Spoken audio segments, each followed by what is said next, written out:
मित्रों, आज की कहानी जो मैं आपको सुनाने जा रहा हूँ, ये कहानी बहुत ही ज्ञानवर्धक कहानी है। जो लोग इस कहानी को पूरे मन से और दिल से सुनते हैं, उसके घर में कभी भी कोई कलेश उत्पन्न नहीं होगा। उसके घर में हमेशा सुख और शांति बनी रहेगी। उसके घर में माता लक्ष्मी का आगमन रहेगा। और ये तो आपने सुना ही होगा कि जिसके घर में रोज झगड़े होते हैं, तो उस घर में रोज कलेश रहता है। उस घर में कभी भी बरकत नहीं होती। उस घर में कभी माता लक्ष्मी का आगमन नहीं होता। और जिसके घर में सुख शांति होती है, उसके घर में सुख समृद्धि का आगमन होता है और माता लक्ष्मी का निवास उसके घर पर सदा बना रहता है। इस कहानी को सुनने के बाद आपको ये पता चल जाएगा कि हमें घर में लड़ाई झगड़े क्यों नहीं करना चाहिए, और जिसके घर में लड़ाई झगड़े होते हैं उनको कैसे रोका जा सकता है। क्योंकि घर में सुख शांति का होना बहुत जरूरी है। क्योंकि जहाँ सुख शांति होता है, वही माता लक्ष्मी निवास करती है। जहाँ कलेश उत्पन्न होते हैं, लड़ाई झगड़े उत्पन्न होते हैं, वहाँ माता लक्ष्मी का वास नहीं होता। वहाँ पर दुख और दरिद्रता का निवास होता है। मित्रों, हो सके तो इस कहानी को पूरा सुने। ये कहानी आपके जीवन में बहुत सारी सीख देगी। ये बहुत ही ज्ञानवर्धक कहानी है, इसे जरूर सुने। मित्रों, कहानी है एक मोर और मोरनी की। मित्रों, इससे पहले कि आप हमारी कहानी में खो जाए, मेरे चैनल को सब्सक्राइब करना ना भूलना और बेल आइकन पर टैप करके ऑल नोटिफिकेशन पर जरूर सेलेक्ट कर देना। चलिए मित्रों, अब कहानी शुरू करते हैं। एक जंगल में एक मोर और मोरनी रहती थी। मोर और मोरनी बहुत ही हंसी खुशी से जंगल में रहा करते थे।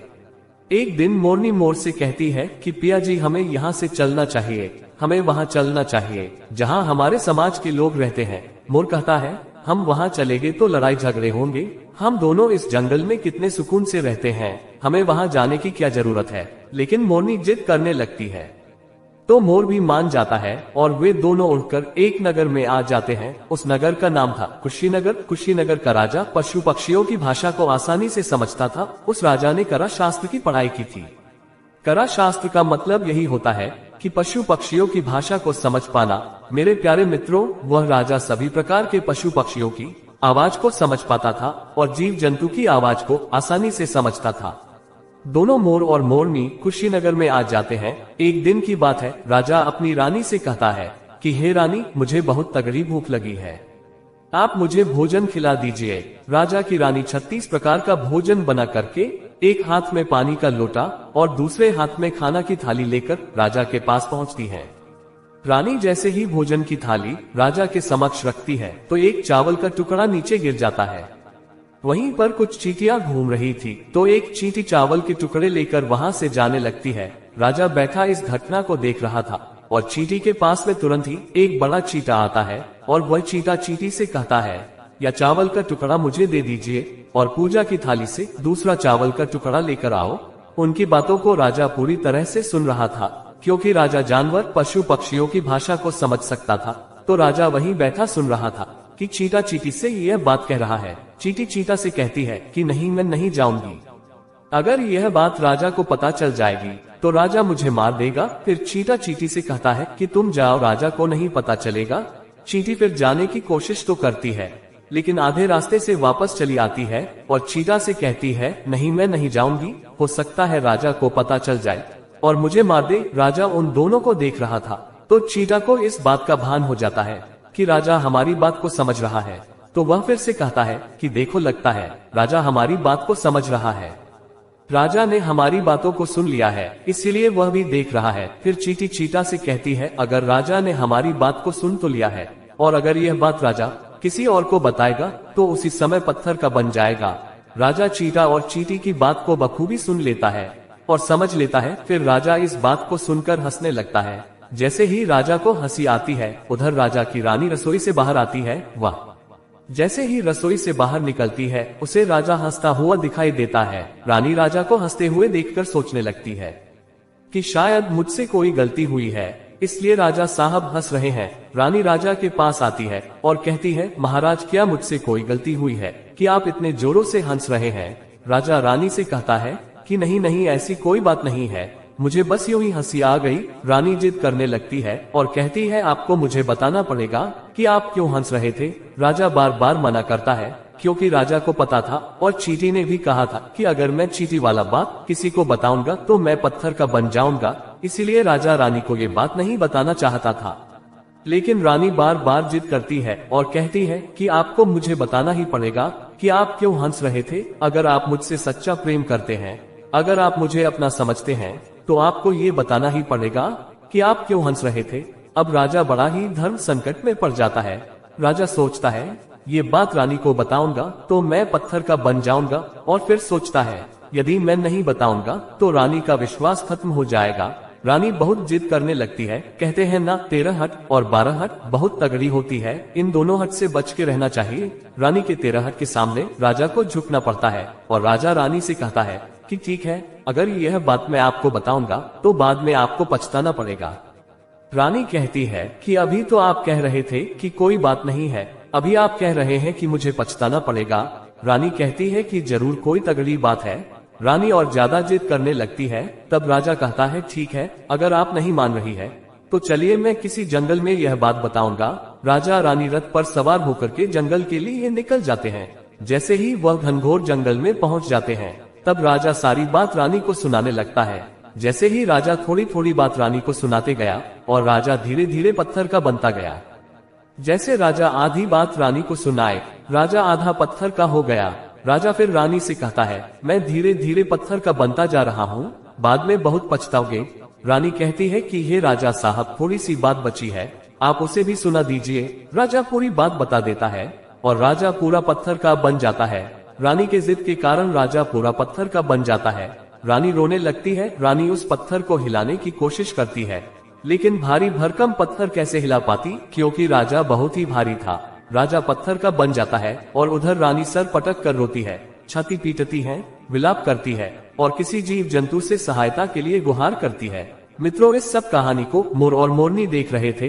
रानी को देखकर मोर और मोरनी को दया आ जाती है। मोर मोरनी से कहता है कि यह होता है 13 हट, आपके इस 13 हट की वजह से हम जंगल में कितना खुशी खुशी रह रहे थे, वहाँ से हम यहाँ चले आए। मोरनी मोर से कहती है कि प्रिय, ये रानी बहुत दुखी हो रही है, हमें इसकी सहायता जरूर करनी चाहिए। यह इतना विलाप कर रही है, हम ज्यादा तो सहायता नहीं कर सकते, लेकिन कम से कम इसको धीरज तो दे ही सकते हैं, यानी इसको विश्वास तो हम दिला ही सकते हैं। यही सोचकर मोर और मोरनी उस रानी के पास जाते हैं और जाकर के रानी से कहते हैं कि रानी साहिबा, जो हुआ वह तो गलत हुआ, लेकिन आप जरा धीरज रखिए, अपने आप को थोड़ा संभालिए। आपके पीछे पूरा राज्य है, राजा तो पत्थर का हो चुका है, अब आपके राज्य का कारोबार आपको ही संभालना है। रानी मोर मोरनी की बात सुनने के बाद कहती है कि भाई मोर मोरनी, मैं अपने आप को कैसे संभालूं, क्योंकि अब तो मेरा संसार उजड़ गया है, क्योंकि मेरा पति परमेश्वर पत्थर का बन चुका है। अब मैं क्या करूं? रानी की यह बात सुनते ही उधर मोरनी के मुख से निकल जाता है कि राजा पत्थर के कैसे हो गए हैं। रानी वही बात बताने लगती है जो राजा ने चींटी वाली बात रानी को बताई थी। रानी वही बात मोर और मोरनी को बताने लगती है और रानी भी धीरे धीरे करके पत्थर का बन जाती है। और जब रानी पत्थर की हो जाती है और राजा तो पत्थर का हो ही चुका था, जब दोनों पत्थर के हो जाते हैं, उधर मोर मोरनी को चिंता सताने लगती है और मोर मोरनी बहुत दुखी हो जाते हैं। और मोरनी को यह चिंता सताने लगती है कि अभी हम पर भी भारी संकट आ सकता है। मोर मोरनी को ये बात सताने लगती है कि हम भी पत्थर के नहीं बन जाए, क्योंकि राजा भी उसी चींटी वाले बात से पत्थर का हो चुका है और रानी भी उसी चींटी वाले बात से पत्थर का हो चुकी है। और मोर मोरनी से कहता है कि हम पर भी खतरा मंडरा रहा है, क्योंकि इस तरह से कोई भी बात नहीं है जो तुम्हारे मुंह में रह सके। मोरनी कहती है यहाँ से हम दूर चले। मोर कहता है दूर जाने से क्या फायदा है, धरती के किसी भी कोने में हमारा पीछा नहीं छूटेगा, ये खतरा तो हमेशा हमारे ऊपर मंडराता रहेगा। अगर जाने अनजाने में भी हमारे मुंह से यह बात निकल गई तो हम भी पत्थर के बन जाएंगे। इसी बात को लेकर मोर और मोरनी बहुत दुखी हो जाते हैं। रात दिन ये सोचकर वो ना भोजन करते और ना चैन से सोते, बस रात दिन उनको यही दुख सताता कि कहीं हमारे मुख से निकल ना जाए। यदि हमारे मुंह से यह बात भूल कर भी निकल गई तो हम दोनों पति पत्नी पत्थर का बन जाएंगे। अब उन दोनों यही सोचकर और दिमाग लगाया कि यदि मैं सारी चींटियों को खत्म कर दूं तो ये सब खत्म हो सकता है, क्योंकि सारा करा धरा चींटियों का है। मोर मोरनी से कहता है अगर हम सृष्टि से सभी चींटियों को खत्म कर दे तो ये सब संकट समाप्त हो जाएगा। मोर मोरनी इस बात से राजी हो जाते हैं और सभी चींटियों को मारकर खाना शुरू कर देते हैं। मोर और मोरनी का इतना आतंक हो गया था कि सभी चींटियां डर के मारे और बिल के अंदर जाकर छिप गई। मोर और मोरनी ऐसी निगरानी रखते और कहीं भी चींटी दिखती तुरंत दबोच लेती। कोई भी चींटी मोर और मोरनी की इस आतंक की वजह से बाहर ही नहीं आते थे।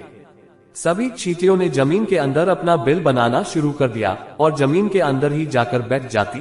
काफी समय बीतने के बाद चींटियों को भूख सताने लगी, क्योंकि भोजन तो बिल में मिलता नहीं, भोजन तो बाहर मिलता है। जैसे भोजन लेने के लिए चींटी बाहर आती और उसे मोर दबोच लेता और उसे जान से मार देता। एक चींटी और चीता भोजन के मारे तड़पते हुए श्री हरि विष्णु का जोरदार भजन करने लगे।